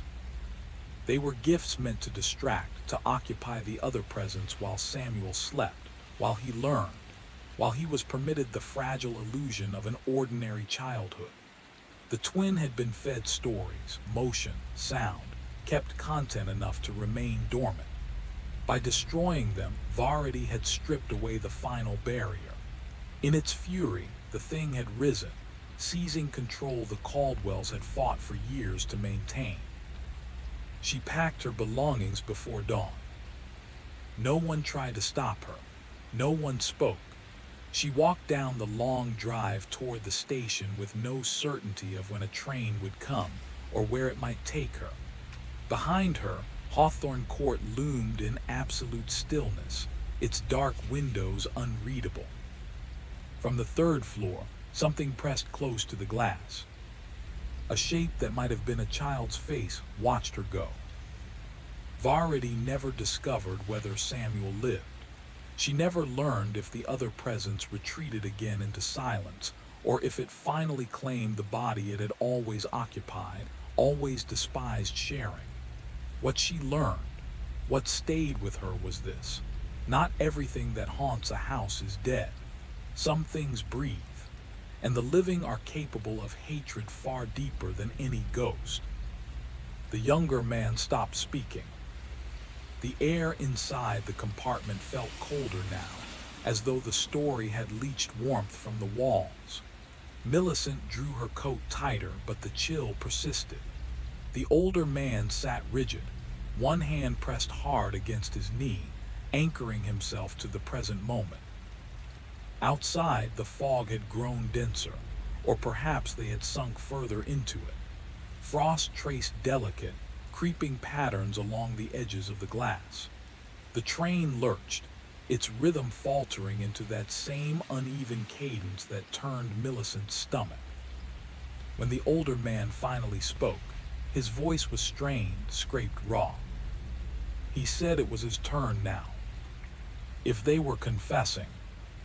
His hands trembled openly as he began. He folded his hands together, interlocking his fingers until the shaking eased. The soldier came home on a Tuesday. Martin Hendrick, formerly of the 47th Infantry, returned with discharge papers stamped medical grounds. The explanation left deliberately vague. The war had dragged on for 3 years. He had been absent for 2. Long enough, he thought, to justify the distance he already felt pressing in around him. Mary stood in the doorway when he reached the front walk. She didn't run. That was the first detail that struck him. She didn't call his name or rush forward. She simply watched him approach, her hand rising to her throat as if she were bracing herself. When he stepped onto the porch, she moved aside and let him pass. Her eyes never left his face. She examined him with an intensity that made his skin prickle, as though she were comparing him to something already fixed in her mind and finding him subtly incorrect. He leaned in and wrapped his arms around her. She returned the gesture, but her body remained stiff, offering no weight, no warmth. Over her shoulder, he caught sight of Emma. Their daughter had been 4 when he left. She was 6 now, longer legs, thinner face. She stood half hidden behind the kitchen doorway, watching him with open curiosity edged by something sharper. The moment he met her gaze, she vanished from sight. The house smelled wrong. Not bad, just altered. The familiar mixture that had once meant home had shifted by a fraction, like a melody played in the wrong key. Martin couldn't name the difference, only feel it. Mary stepped back from him. She kept staring. There was something in her expression he couldn't quite accept at first, something dangerously close to fear. She said he was home. Her voice carried no lift, no relief, just fact. He asked about Emma, about the town, about the house, the neighbors, the small, ordinary details that stitched a life together. Mary answered him carefully, her words chosen with deliberate precision. As she spoke, her attention drifted constantly. His hands, his face, the way he stood uncertainly in the center of the room, unsure where he belonged. When he moved toward his chair, the one by the window where he used to read the evening paper, the dog reacted. Scout had been his dog. He trained him himself, raised him from a trembling bundle of paws. Now the terrier backed away, fur bristling, throat vibrating with a sound that wasn't quite a bark and wasn't quite a growl. Martin crouched, lowering himself slowly, speaking the dog's name in the voice he'd always used. Scout lunged. The bite didn't break skin through the fabric of his sleeve, but it carried unmistakable intent. Mary cried out, dragged the dog away, shut him into the bedroom. When she returned, her face had gone bloodless. She said Scout had been nervous lately, ever since the telegram stopped. Martin frowned. He told her he'd written every week without fail, until the last few months, when messages from his unit had grown unreliable, delayed, sometimes lost entirely. He tried to explain, but Mary wasn't listening anymore. She was watching him again, and this time she didn't bother hiding it. Mary was already retreating toward the kitchen, speaking about supper as though the subject required no discussion. Emma stayed where she was, pressed tight against her mother's legs. When Martin tried to speak to her, she leaned in and whispered something Martin couldn't hear. Mary's hand settled on the child's shoulder, fingers digging in hard enough to blanch the skin. That night, Mary told him she would sleep in Emma's room. The girl had been waking from bad dreams, she said. She needed her mother nearby. It would only be for a while, temporary. Martin didn't argue. He lay alone in the bed they had once shared, staring at the ceiling while the house breathed and shifted around him. The sounds felt unfamiliar, creaks and murmurs he couldn't place, though he wondered if they had always been there and he had simply forgotten them during his absence. He tried to remember the days before he left, the final conversations, the particular sadness of goodbye, the way Mary had held him then. but the memories refused to sharpen. They hovered just beyond reach, blurred in the same way some of his wartime memories remained, present, undeniable, yet sealed behind something dense and impenetrable. As the days passed, the unease thickened. Mary flinched when he touched her. Each time, she tried to disguise it with a smile that arrived a heartbeat too late, turning the gesture into something worse. Emma would not speak to him at all. If she needed something, she spoke only to her mother, her eyes sliding away whenever Martin entered the room. The neighbors greeted him politely, tipping their hats, but there was a heaviness in their expressions that unsettled him. Sympathy, not welcome. Once he caught Mary rifling through his papers while he was washing up. When he asked what she was doing, she said she was organizing, but her hands trembled as she gathered the pages. Another night, he found her sitting at the kitchen table long after midnight, crying quietly to herself. She told him she was exhausted, just tired, nothing more. Yet she looked at him the way people look at graves, full of memory and regret. The thought came slowly. Then all at once. They weren't his family. He had heard the stories overseas, whispered accounts passed between soldiers in low voices, sleeper networks, entire households replaced, people trained to replicate lives down to the smallest detail, failing only at the parts that couldn't be rehearsed, the shared habits, the private shorthand, the silent understanding. Mary's altered routines, Emma's terror, the dog's instinctive rejection. These were not the reactions of a family welcoming a man home from war. They were the responses of people who knew they had been found out. The question that followed was far worse. What had they done with the real ones? Where was the true Mary, the real Emma? Were they hidden somewhere waiting? Or had their usefulness ended long ago? Martin began to watch more closely, cataloging every discrepancy, every slip. The way Mary laid the table was wrong. The plates placed in an order he didn't remember. The silverware reversed. Small things. But small things were where the truth lived. She noticed it immediately. The forks were on the wrong side of the table, always left before, now right. Emma's laugh, when it escaped, carried a sharper, unfamiliar pitch. Even the furniture seemed subtly altered, as if the house itself had shifted in the months he was away. Martin's pulse tightened. He couldn't waste time. He needed a confession, some slip, some reveal that would tell him where his real family was. And maybe, just maybe, he could still save them. He started with Mary. That evening, after Emma was asleep, he told her to sit. He spoke deliberately, calm but firm. He said he knew she didn't need to pretend any longer. Color drained from her face. Her lips parted, a question forming, but he interrupted her.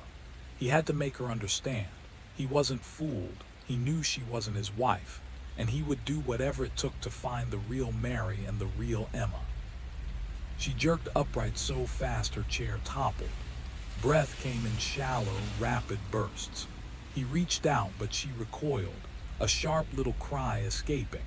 He forced his voice to remain steady. I know what they told you. I don't care. I will find my real family. Her expression twisted horror, yes, but mixed with a strange, shattered clarity. Her voice was barely audible. You're not Martin. It made no sense. He was Martin Hendrick. He had his papers, his memories, his life. Yet she backed away, hand clamped to her mouth. Oh God, you actually believe it. She bolted toward Emma's room. The click of the lock cut through the quiet house. Martin's heartbeat roared in his ears. She had turned his accusation back on him. The imposter was claiming he was the imposter. It was cunning. Precisely what a trained operative would do when cornered. He needed proof. He moved to the dresser where Mary kept the documents, marriage certificate, Emma's birth certificate, his military discharge papers. His fingers trembled as he pulled out his enlistment photo. He froze. The man in the photograph bore his face, his frame, but the eyes, something was off. The mouth, the lines of the jaw. The person in the picture was almost him, a sibling perhaps, but not Martin Hendrick. Through the wall, Mary's voice carried over the phone, urgent, clipped, calling someone, summoning help.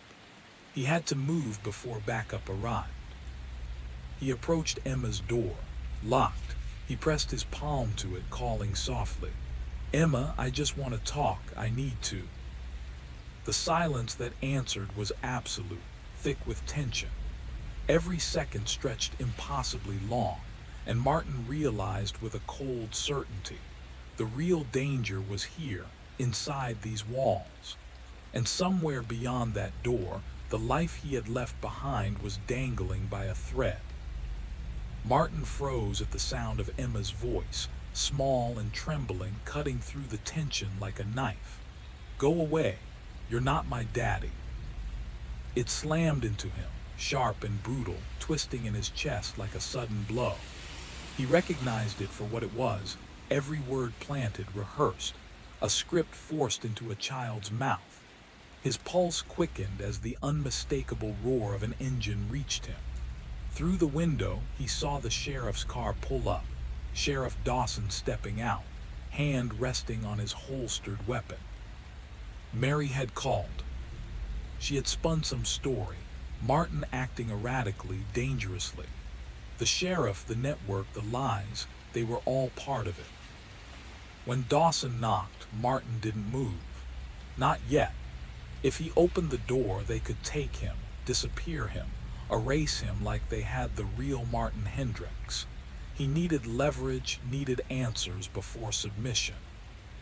Dawson's voice floated through the door, calm, professional. "We just want to talk." Mary's worried. Martin's hands went to the kitchen drawer. The largest knife he could find rested there, heavy and reassuring. If they forced him, if they tried to subdue him, he would make them answer. He would make them speak. The door burst open. Dawson stepped in, weapon raised, flanked by two other men from town. Their eyes caught the knife in Martin's grip, and for a heartbeat, everything froze. Dawson's tone shifted, still firm, still calm, urging Martin to lower the weapon. No one wanted bloodshed. Martin's own voice rose, shouting over the tension, demanding answers. "Where are they? Where's my family? What have you done with them?" Dawson's expression softened, sadness creeping into the edges of his face. His voice dropped, quiet but steady. "Son, Mary is your wife. Emma is your daughter. You are Martin Hendricks, but not the Martin Hendricks who left 2 years ago." Martin's world tilted. He insisted, pleaded, argued. He had come back, he was here. Dawson stepped closer, weapon still raised but voice gentle, guiding. 6 months ago, a telegram arrived about the real Martin. Mary, she buried him, buried his things at least. There was no body to send back. She knew the truth. Martin's denial spat out automatically. Dawson continued, patient. He explained that Mary knew her husband, and this man, this Martin, was not him. Doctors at the discharge center had warned families. Sometimes men returned so changed they seemed unrecognizable. Shell shock. But this was something else entirely. The room spun. Martin's hand, still clutching the knife, trembled violently. Behind Dawson, in Emma's doorway, Mary appeared. Her face glistened with tears, and when her eyes met Martin's, they carried a weight, a finality he could not yet comprehend. The moment hung like a knife in the air. Mary's face was unreadable, caught somewhere between fear and sorrow. Dawson spoke slowly, each word deliberate, as if navigating a minefield of truths and lies. Somewhere in the back of his mind, he recognized what had happened. This man had taken more than a name, a life, a family, and somewhere along the line, he had started believing it was his own. The knife clattered to the floor. Martin's legs gave way, and he sank onto the cold linoleum, sliding until his back met the wall. Somewhere behind the veil of his mind, another door creaked open. A different memory, a different war, a uniform that wasn't his own. Woods rushing past him, papers clutched tightly in hands that had not been his, plucked from a corpse who no longer needed them. Crossing borders, inventing a story, living the story because survival demanded it. He had worn Martin Hendress like armor. The identity had fit, stitched to his shape through 2 years of desperate conviction. But the truth pressed in around him. Mary's silent despair, the dog's instinctive distrust, Emma's trembling refusal, they spoke a reality he could not ignore. He was not Martin Hendress. He was someone else entirely. Somewhere in the corners of his mind, a name hovered, just out of reach, like a word lodged on the tip of his tongue. Dawson murmured something about a hospital, about help, about doctors who could untangle the threads of a stolen life. Mary turned away, unable to meet his gaze. Emma clutched her mother's skirt, her small fingers trembling. The man who had worn another's life closed his eyes. In the darkness behind his lids, he saw Vincent Ridge. He saw the real Martin Hendress sprawled in mud, papers scattered, eyes staring at a sky that would never be his home again. He remembered the thought that had once bolstered him. These will get me home. But whose home? Not his own. Never his own. He had stolen a dead man's identity and convinced himself it was real. Now, sitting on the kitchen floor of strangers, listening to the cries he had no right to hear, the weight of his theft pressed down. Part of him still longed to insist he was Martin, to reclaim the life he had taken. But he was nobody, and this was nothing he could call his own. Back in the train compartment, the older man's voice dwindled to silence. Millicent exhaled shakily, realizing she had been holding her breath. The wheels outside dragged against the rails, metal screaming under the strain as if the train itself mourned. The fog pressed in against the windows, thick, purposeful, expectant. The silence became unbearable, and Millicent's own story clawed its way out, each word torn from her like a confession she had been holding too long. Millicent had never imagined herself as a mother, yet the world expected it, and she had complied without enthusiasm. When Clara finally arrived, after 12 long hours of labor that seemed to Millicent more an exercise in patience than pain, the baby was calm, almost inconspicuously so. No wails that pierced the night, no sudden illnesses to command attention, just a small, watchful presence in the nursery, while Millicent returned to the carefully ordered rhythm of her own life. But as Clara grew, a quiet tension began to twist inside Millicent. The child demanded attention, not with tantrums or loud protest, but by simply existing. She needed to be fed, dressed, instructed. She asked questions that interrupted the delicate architecture of Millicent's days. Most unbearable of all were the moments when Clara's eyes met hers with such unguarded longing, such raw hope for warmth and affection, that Millicent felt her chest contract in revulsion. She had never been demonstrative herself, her own mother having been distant, and she had survived it. But Clara seemed to expect more, to demand more simply by living, and Millicent found herself increasingly incapable of giving it. By the time Clara was 8, a careful distance had been drawn. The child learned not to reach for embraces. Millicent learned not to feel guilty for the relief this brought. And then came the cough. At first it was nothing, a minor cold easily dismissed. The doctor said it would pass, but it didn't. It deepened, becoming relentless, racking Clara's small frame through nights so still that Millicent could hear every rasp through the walls. More doctors followed, more examinations, more neutral, careful words that circled around conclusions without ever fully landing.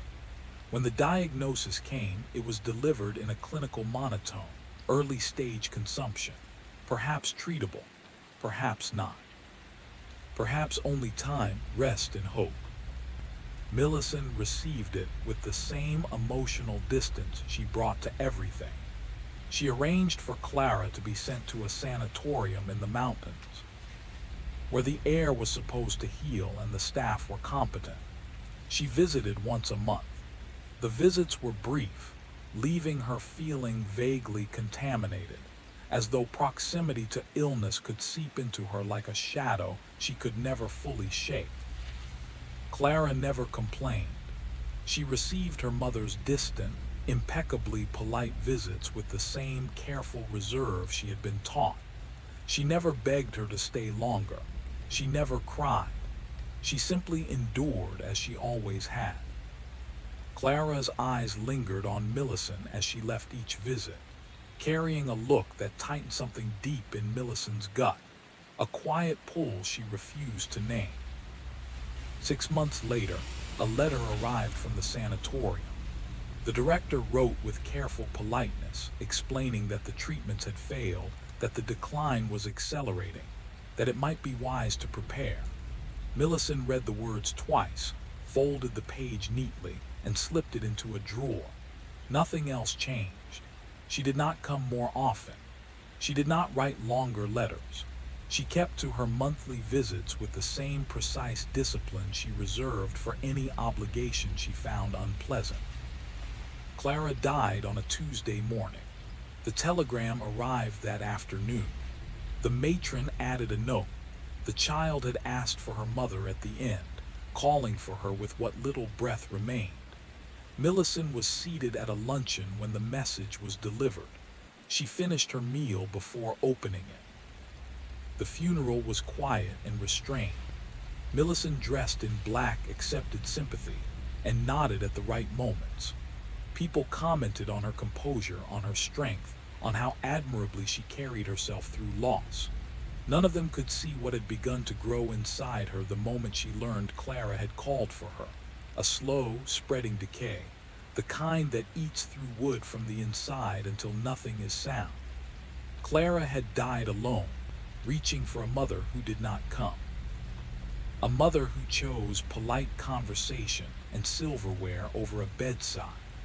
A mother who felt relief when the telegram confirmed the burden had ended. Millicent returned to her house and attempted to resume her life, but the rooms no longer felt vacant. They felt alert. Small disturbances appeared at first. A teacup left where she was certain she hadn't set one down. A chair shifted just enough to be wrong. The faint scent of lavender soap, the kind used at the sanatorium, drifting through rooms after she had discarded every one of Clara's belongings. At night, she heard movement in the hall, soft, careful footsteps, like a child unsure whether she was welcome. They would stop just outside her door and wait. Millicent told herself it was guilt, that the mind could manufacture punishment when the conscience demanded it. But the sounds were too precise, too patient. Sleep became fractured. She woke to find her door open despite having locked it. She woke with the certainty of being watched, of not being alone in the dark. One night she rose and saw a single word traced into the fog on her bedroom window, written in a child's unsteady hand. Mama. Millicent did not wait for daylight. She packed a bag, fled the house before dawn, and never looked back. That night Millicent had fled again, convincing herself she would hire someone, an expert, to explain the condensation forming on her windows. Yet deep down she knew the truth. Clara was there, not resting, not forgiving, still calling for her mother, still waiting. Millicent had tried to outrun it, moving from hotel to hotel, town to town, chasing the illusion that distance could dilute guilt. But the footsteps followed. The faint scent of lavender lingered. The word appeared on every misted surface. Mama, always mama, written in that small, pleading hand. She had kept running, hour after hour, town after town, until she found herself here. At a train station in a place whose name had already slipped from memory, fog pressing in from all sides. She boarded the first train she saw, never asking its destination. Anything to keep moving, anything to avoid standing still long enough for Clara to catch up. But as she sat in the compartment, finishing the confession that had weighed on her like stone, Millicent understood with ruthless clarity. There was no escaping what she had done. Clara had never needed to follow. The guilt had lived inside Millicent all along, spreading quietly, patient as a disease, inevitable as the tide. The three passengers sat in uneasy silence. The compartment had grown bitterly cold, their breaths fogging in the air. Outside, the fog thickened, pressing against the windows with a presence that was no longer invisible, almost tangible, like weight settling on their shoulders. The train slowed, the wheels dragging across the rails in a metallic screech that made her chest tight. Millicent tried to make sense of it, tried to remember boarding, purchasing a ticket, choosing a destination. The memories refused to connect. Everything before this compartment existed only in fragments, impressions missing the threads that could tie them together. The younger man gripped his knees until his knuckles white, finally still. The older man remained rigid, frozen as though movement itself was dangerous.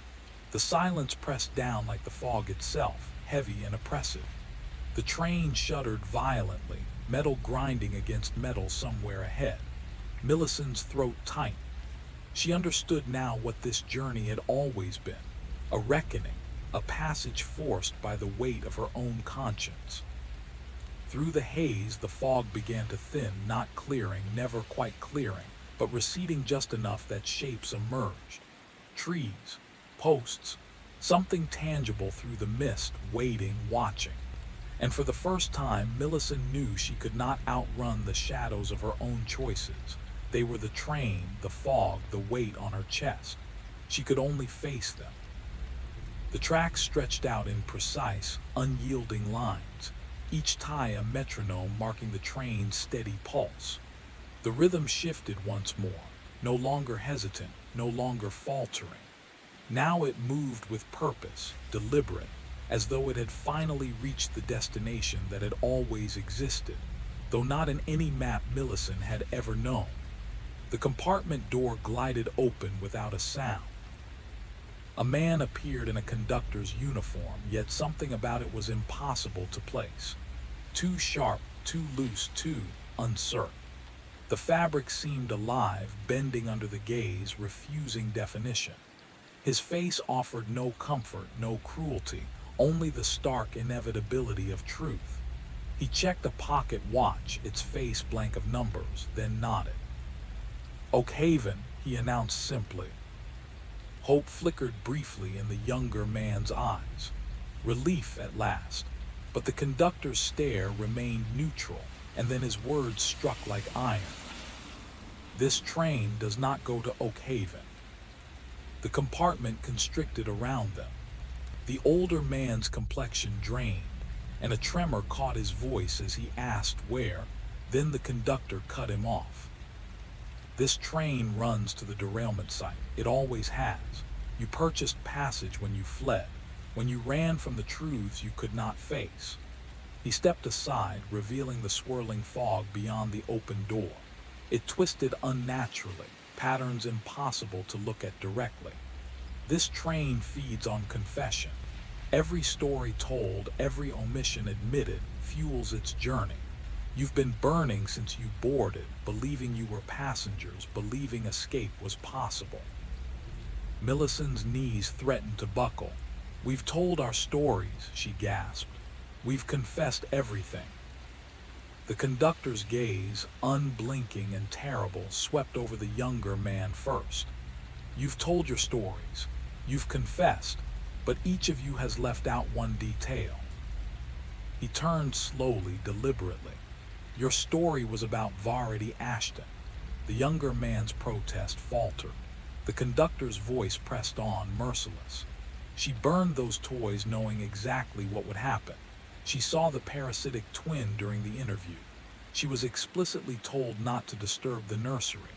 Yet she chose curiosity over caution, forcing the truth into the open, even if it meant the child's death. Every act was deliberate, every omission deliberate. You all thought yourselves witnesses, observers of fate, but fate does not forgive ignorance. The fog outside pressed closer, as if leaning in to listen. Millicent felt the floor tilt beneath her, the air grow thick and electric. The conductor said nothing more. His eyes alone weighed the sins of those who had boarded, and the compartment seemed to shrink, folding them in with the inevitability of confession. There was no Oak Haven. There had never been. Only the derailment, only the consequences, only the truth. The younger man's scream tore through the compartment, raw and ragged, a sound that seemed to rip the air itself. The conductor didn't flinch. He turned deliberately to the older man. "This one," he said, voice steady and absolute, "was the soldier. He stole a life already claimed by death and believed it so completely that the world itself became false. The wife who fled him, the child who recoiled, they were impostors in his mind and he was the victim. Yet some part of him always knew." The older man's whisper barely escaped his lips. "I didn't realize." The conductor's eyes were relentless. "You did, but you chose belief over truth. You clung to the story where you were the hero, not the villain. Easier to live as a man of conviction than as a man who had stolen a life." He turned slowly to Millicent. She couldn't meet him. She had been the mother who abandoned her child, not in overt cruelty, but in quiet indifference. The conductor's words struck like blows. "You chose comfort over duty. You felt relief when death freed you from obligation. You ran from Clara, not because she haunted you, but because her absence revealed the truth you could not bear, that you never truly loved her. You rejoiced when she was gone." Millicent's throat tightened. She tried to defend herself. Monthly visits, dutiful attention, careful restraint, but no words came. Every excuse crumbled. She had felt it, the relief, the small liberation when the telegram arrived. Clara had known it.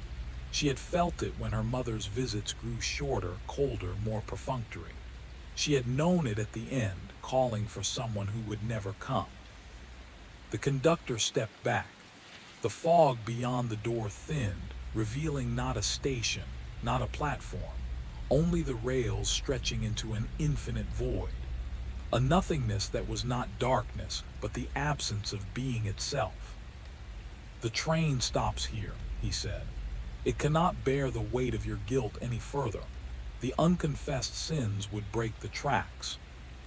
The younger man, Varity, was shaking, crying out sounds that seemed born from the marrow of his soul. The older man, the impostor, bowed his head, shoulders trembling. Millicent felt something inside her fracture, not a metaphorical ache, but a structural break. Something that had kept her upright, held her posture, steadied her life, snapped cleanly under the unbearable weight of truth. The compartment seemed to close in, the air heavy with confession, the tracks outside dissolving into nothing, and she knew that nothing could ever carry them forward again. The question escaped her lips before she could stop it. Where are we going?" The conductor's face remained unreadable, a mask of inevitability. He didn't answer with direction. He didn't need to. "You've been traveling here since the moment you boarded," he said. "This is your stop." His hand swept toward the open doorway, where the void stretched beyond comprehension. Inside that emptiness, shapes began to form. A boy, his back twisted by some unnatural growth, eyes blazing with accusation. A mother and child clinging to one another, staring at a stranger wearing the face of their husband. A tiny figure in a hospital gown, hand reaching desperately outward. Not spirits, not exactly. They were the physical weight of absence, the hollowed spaces left by choices and neglect, given form and intent, terrible and unyielding. The train, the conductor explained, runs on confession, but fuel must burn to power the engine.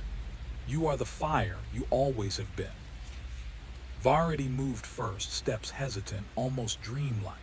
She approached the doorway, eyes locked on the boy, the twin who had been stolen from the world, his face contorted with the rage she had forced upon him. Words failed her. There was nothing left to say. And then she stepped through, vanishing as though reality itself swallowed her. One heartbeat she existed, the next she did not. The imposter followed. Tears streaked his face, but he didn't ask the questions lodged in his chest. He didn't need to. The conductor gave nothing. No absolution, no comfort, only the silent inevitability of the void. He moved forward and disappeared. Millicent remained alone, the weight of silence pressing her from all sides. Outside the doorway, Clara stood, small and frail in her sanatorium gown, hand extended as if reaching for a love that had always been absent. Millicent's legs trembled, but they held her. She stepped forward and hesitated, voice trembling. Will it hurt? The conductor considered her briefly. Pain or absence, suffering or void, it did not matter. This was the destination she had purchased the moment she had chosen relief over grief, flight over duty, the moment she had abandoned Clara in life. The living Millicent had been nothing more than a shadow, a ghost of the self who had always been bound for this moment. She looked at Clara one final time. The child's face bore no anger, no forgiveness, only the infinite patience of someone who had waited endlessly for a love that would never come. Millicent stepped forward. The void received her silently, without resistance, without sound, and at last, the weight of every unspoken confession, every act of avoidance, every moment of turning away settled into finality around her. The train rested on empty rails, swallowed by a thick, suffocating fog. Inside the compartment, 3 seats held the faint impressions of bodies that had once occupied them, subtle depressions that would vanish with time, leaving nothing but memory. The conductor closed the door with a soft click, checking his pocket watch with quiet precision. On schedule, the train's fuel had been replenished, not coal or oil, but the weight of guilt, transmuted into the force that drove the wheels forward, that extended the tracks through darkness, that opened doors for new passengers who would board without ever realizing how their tickets had been bought. He moved through the car with deliberate care, scanning each compartment. In the next one, 3 figures sat, suspended between recognition and confusion, still grasping at the edges of reality. They didn't yet understand what train they had boarded or where it truly went, but they would. The train shuddered, picking up its irregular rhythm again. Outside, the fog thickened, swallowing the void, the shapes, the remnants of those already consumed. Only a faint glow in the distance hinted at the next stop.